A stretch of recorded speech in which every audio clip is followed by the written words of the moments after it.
우리 주님의 날이 오기를 바라는 자들아 라는 제목을 가지고 함께 말씀을 듣도록 하겠습니다.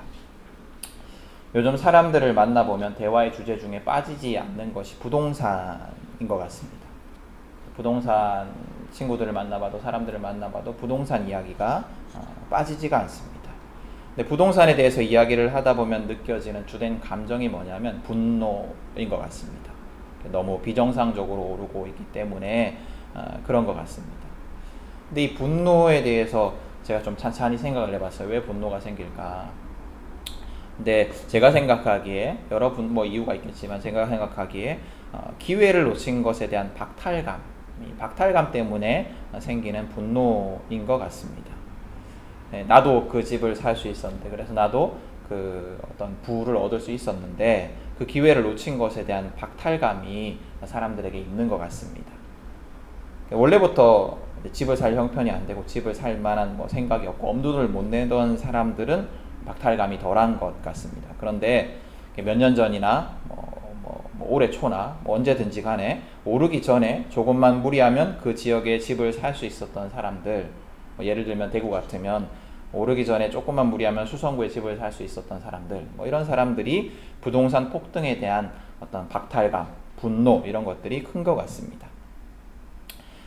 주변에 비슷한 처지에 있던 사람들은 그때 그 집을 샀고 나는 사지 않았는데 그 사람이 이제는 내가 가진 집이나 재산과 비교할 수 없는 큰 이익을 얻었다라는 것이 박탈감을 주고 또 화가 나게 합니다. 부동산으로 얻어진 그 이익이 내가 아무리 일을 해도 얻을 수 없는, 내가 아무리 일을 해도 모을 수 없을 만한 큰 돈일 때 그 박탈감은 더 커집니다.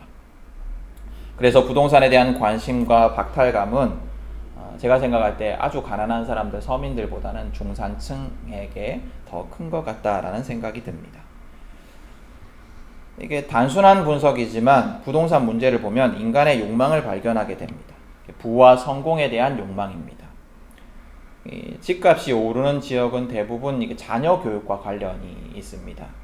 집값이 오르는 지역은 대부분 교육 여건이 좋고 그런 지역이 집값이 많이 오릅니다. 근데 좋은 교육 환경을 갖춘 지역은 대부분 이미 부자들이 이미 살고 있는 경우들이 많습니다.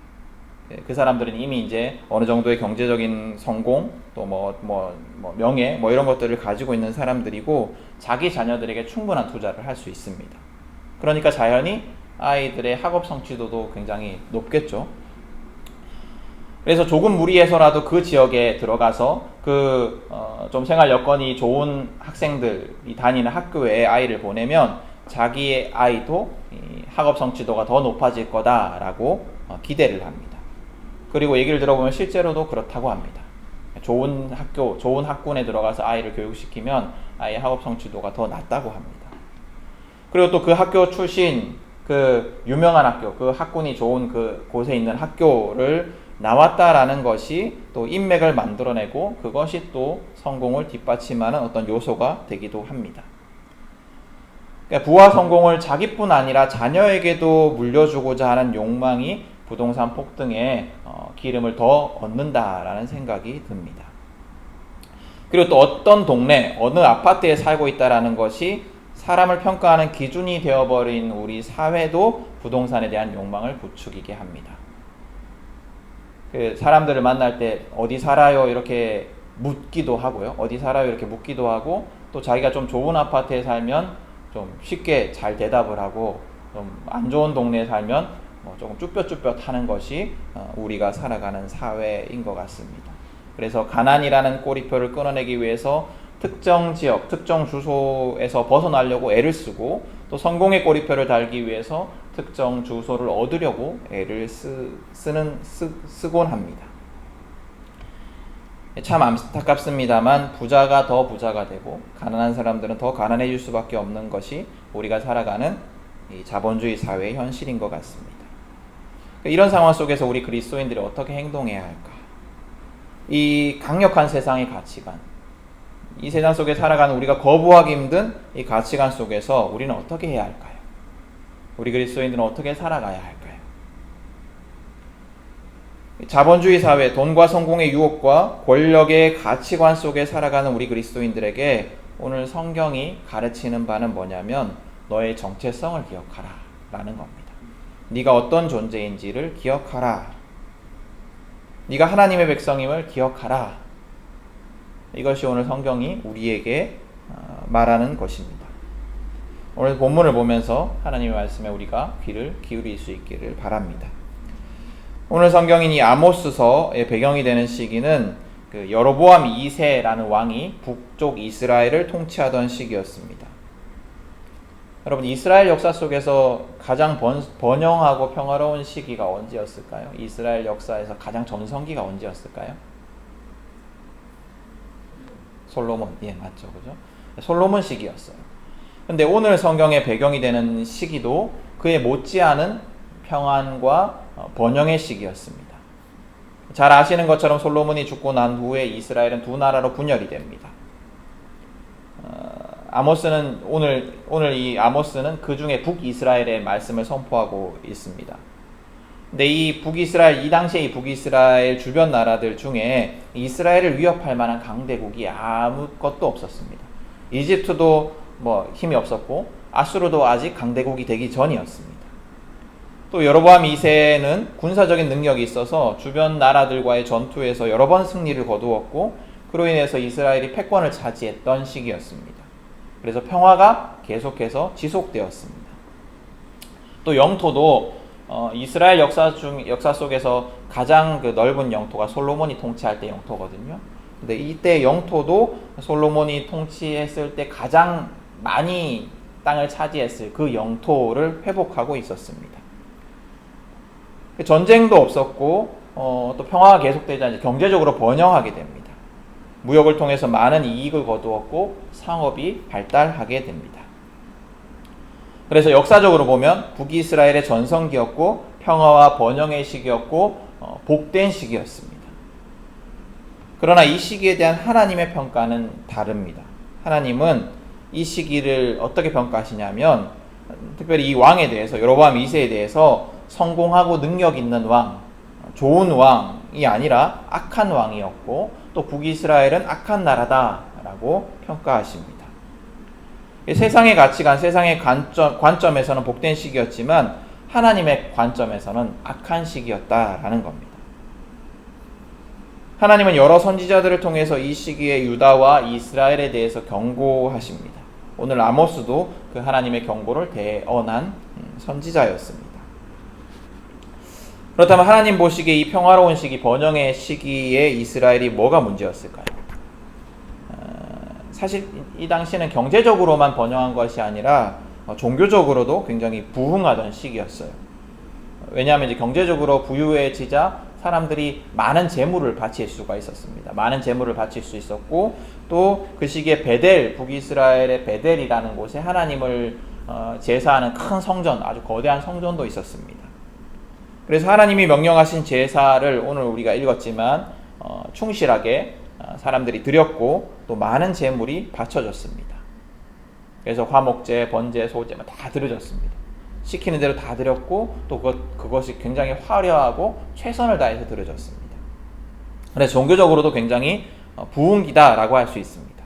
그런데 하나님은 그것에 대해서 하나도 기뻐하시지 않으신다라고 오늘 성경은 말하고 있습니다. 왜 그럴까? 왜냐하면 그들의 삶이 불의했기 때문입니다.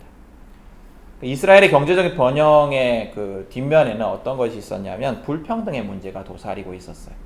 그래서 부자들은 더 부자가 되고 그래서 가난한 자들을 착취하고 또 가난한 자들을 자기 동족임에도 불구하고 노예로 사고 팔았습니다.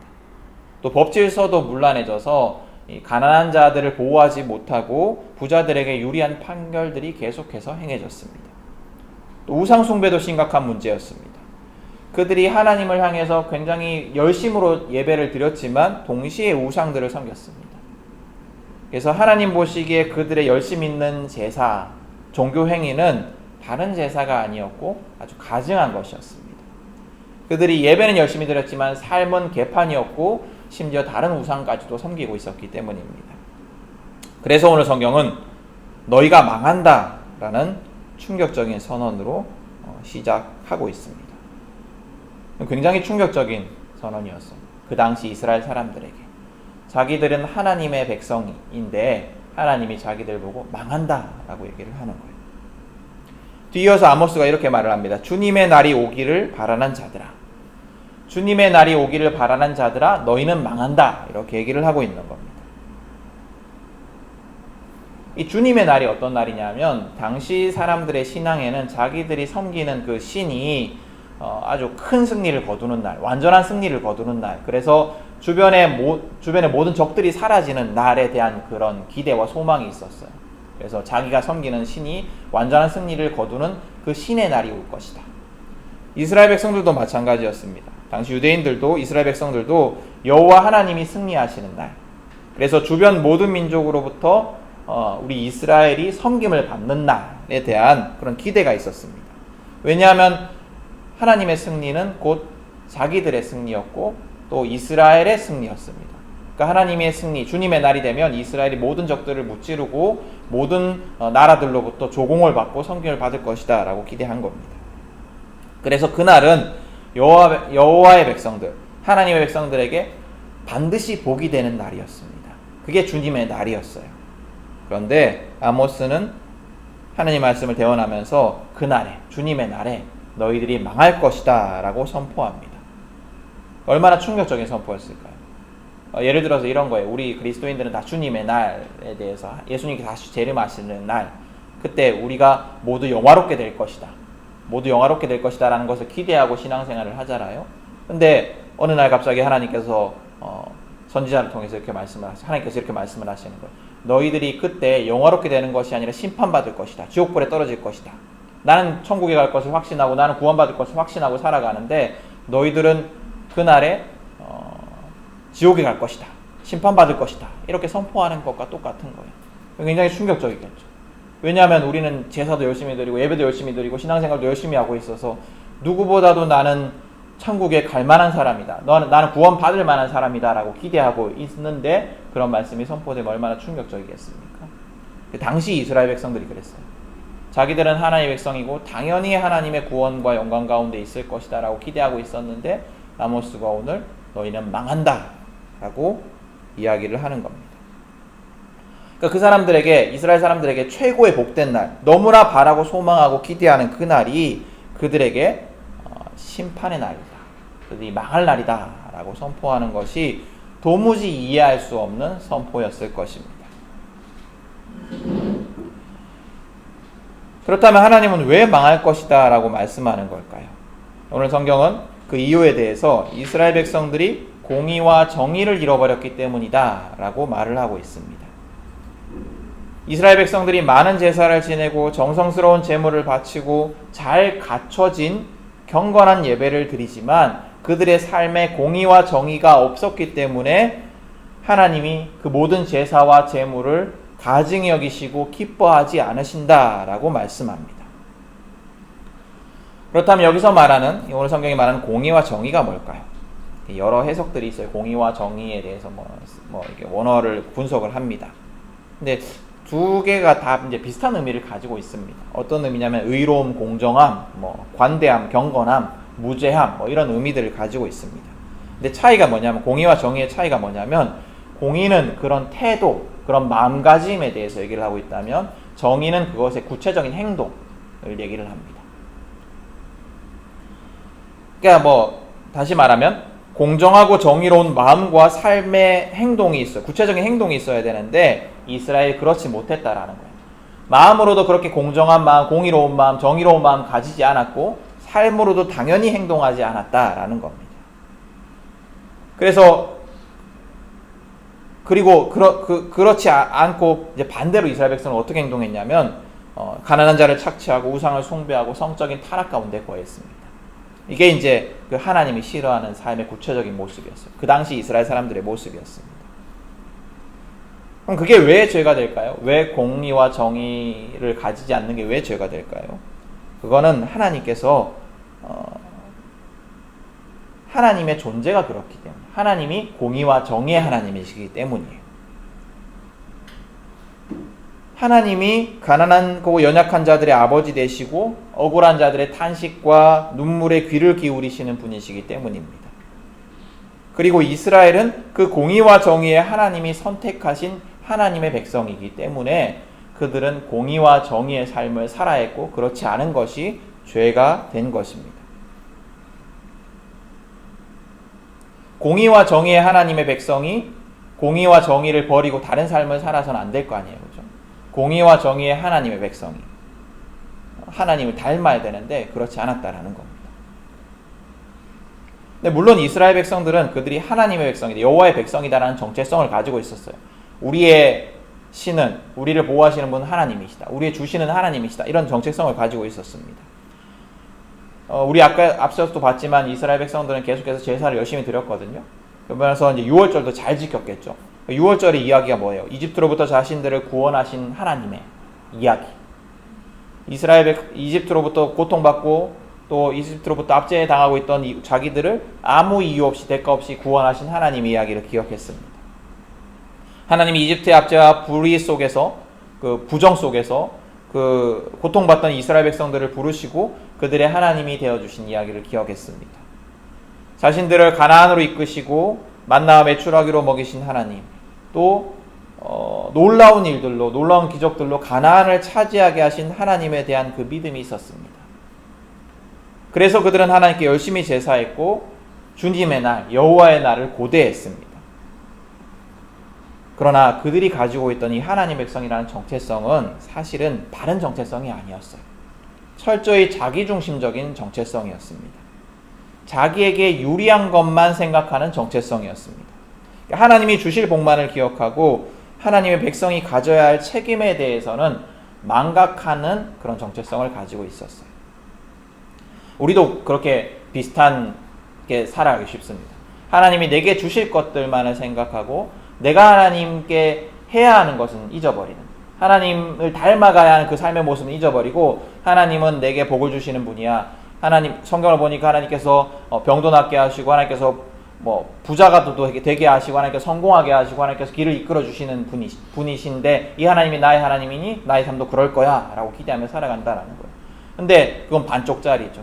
내가 해야 되는 것에, 내가 하나님의 뜻을 따라서 살아가야 하는 것에 대해서는 잊어버리고 그것만을 생각한다라는 거예요. 이스라엘 백성들이 그러했습니다. 근데 여러분, 하나님과 이스라엘의 관계는 어떤 관계냐면 언약 관계입니다. 언약 관계. 언약 관계라는 것은 뭐냐면 서로 책임져야 할 것이 있는 관계라는 거예요. 언약은 일방적인 것이 아니에요. 하나님이 이스라엘에게 약속하신 것이 있다면 이스라엘도 하나님께 약속한 것이 있습니다.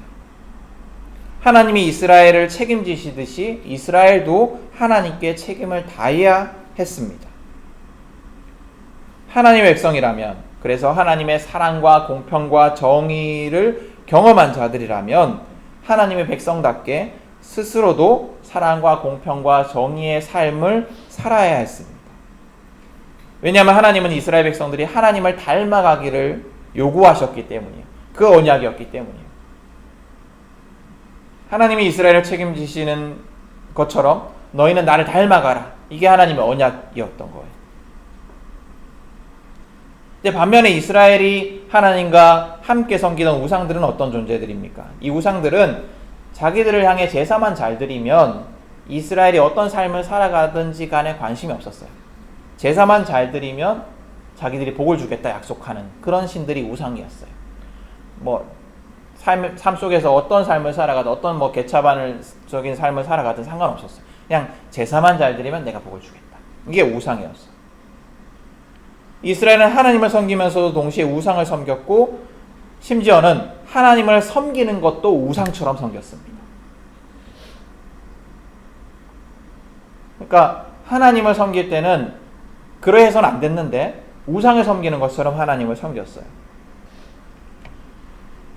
하나님께 제사만 잘 드리면 하나님께서 내게 복을 주실 것이다 라고 생각을 한 겁니다. 하나님을 향한 제사는 종교적인 열심은 있었지만 하나님이 원하시는 공의와 정의의 삶이 없었습니다. 그것은 공의와 정의의 삶에 관심이 없었던 우상을 섬기는 것과 다를 바가 없었습니다. 그래서 결국 그들은 하나님을 예배한 것처럼 보였지만 하나님을 예배한 게 아니었어요. 하나님이라는 우상을 섬긴 거였어요. 여러분, 북이스라엘의 근본적인 죄는, 그래서 망하게 된 죄는 그들이 어떤 존재인지를 제대로 기억하지 못한 것에 있었습니다. 그들은 언약 백성이었고 언약 백성답게 행동해야 했습니다. 그러나 그들은 그렇지 않았고 심판을 받게 됩니다. 여러분, 우리는 그 이스라엘 백성들처럼 부와 성공이 지배하는 세상 속에 살아가고 있습니다. 부와 성공이라는 우상은 자기에게 헌신만 한다면 우리의 삶에 아무 관심이 없습니다. 부와 성공을 위해서 어떠한 불의와 부정과 악을 저질러도 상관하지 않습니다. 성공하기만 하면, 부를 얻기만 하면 됩니다. 부와 성공이 신이 된 세상은 공평과 정의에 대해서 별로 관심이 없습니다.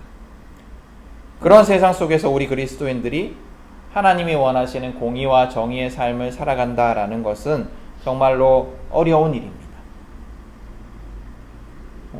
그런 세상 속에 살아가는 우리는 좀 더 쉬운 선택을 하고 싶어 합니다. 세상의 가치관과 싸워 이기기보다는 하나님을 우상처럼 섬기고 싶어 합니다. 종교적인 의무만 다하면 복을 주시는 분으로 하나님을 만들고 하나님을 그렇게 우상 섬기듯이 합니다. 종교적인 의무는 다하지만, 그래서 열심히 있는 신앙인으로 살아가지만 삶에서는 하나님을 알지 못하는 세상 사람들과 구별되지 않습니다. 부와 성공만을 위해 살아가고 그것을 위해서 무슨 일이든 할 자세가 되어 있는 것이 우리 그리스도인들입니다.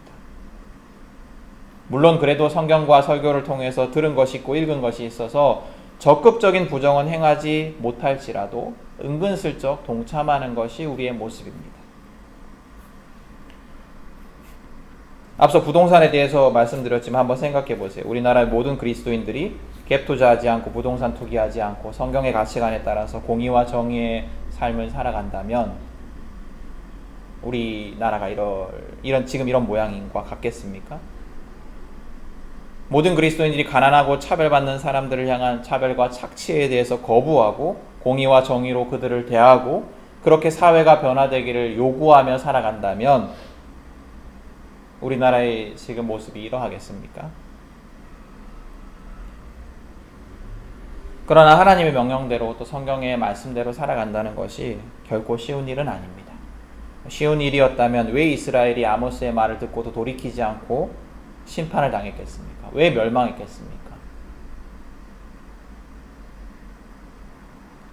북이스라엘은 하나님의 심판의 그 경고를 듣지 않고 나중에 아수르에서 멸망해요.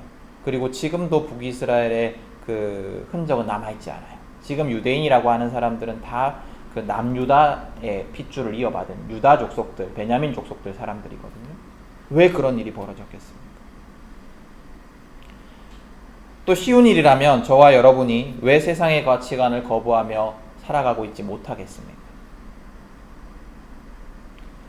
그럼에도 우리는 기억해야 합니다. 그것이 쉬운 일이 아님에도 우리는 기억해야 합니다. 우리가 어떤 존재인지를 기억해야 합니다.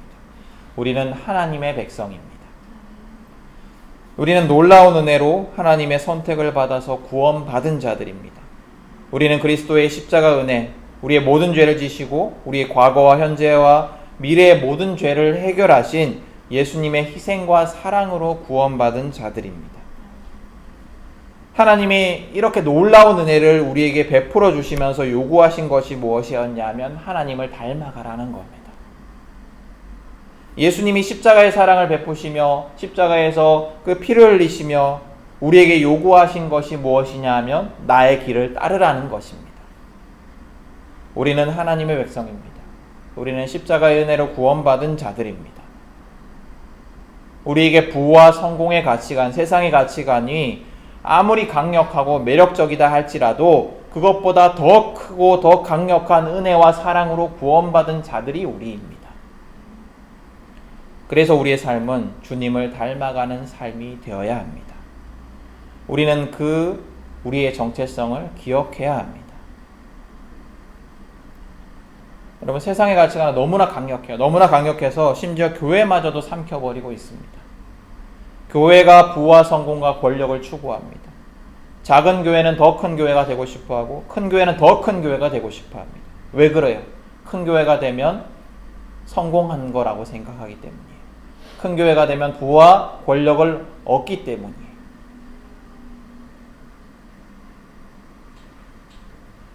교회의 머리 대신 주님은 보이지 않고 사람이 주인이 되어버린 교회, 세상의 가치관이 가득한 교회들이 너무나 많습니다. 이런 세상 속에서 우리는 절실하게 내가 하나님의 백성임을 기억해야 합니다. 그러기 위해 우리는 성령을 의지하며 하나님의 말씀에 귀를 기울이고 우리를 둘러싼 세상 속에서 우리가 무너지지 않도록 기도해야 합니다. 여러분, 계속해서 말씀과 기도를 강조하는 것은 그것이 우리를 살게 하기 때문이에요. 말씀과 기도를 통해서 우리가 하나님과 친밀하여서 세상을 이길 수 있기 때문이에요. 그거 외에는 길이 없기 때문이에요. 우리의 능력으로, 우리의 힘으로는 세상을 이길 수가 없습니다. 그만큼 세상의 가치관은 강력합니다. 그러나 우리의 하나님은 그보다 더 강력합니다. 비교할 수 없이 강력합니다. 이 강력한 하나님의 힘을 얻어 살아가는 방법은 말씀과 기도밖에 없어요. 여러분은 말씀과 기도를 통해 하나님과 함께 하십시오. 우리가 누구의 백성인지 삶 속에서 기억하고 공의와 정의의 삶을 살아가십시오. 세상의 가치관을 거부하고 누군가를 차별하거나 착취하지 마십시오. 차별과 혐오와 배제의 세상을 향해서 하나님의 공의와 정의를 외치고 변화를 요구하십시오. 그런 우리가 진정으로 하나님을 예배할 수 있습니다. 그런 우리의 예배를 하나님께서 기뻐 받으십니다. 여러분, 오늘 말씀을 기억하기를 원합니다. 우리는 하나님의 백성입니다. 공의와 정의의 하나님의 백성입니다. 우리를 둘러싸고 있는 세상의 그 유혹과 힘은 너무나 크지만 우리의 하나님은 그것보다 더 크신 분이십니다. 말씀과 기도로 하나님을 붙드십시오. 그러면 우리 안에 역사하시는 성령님께서 우리를 승리하게 하실 것입니다. 그 은혜가 우리 모두에게 있기를 축복합니다. 우리 눈을 감고 우리 오늘 말씀을 한번 기억해 봤으면 좋겠습니다.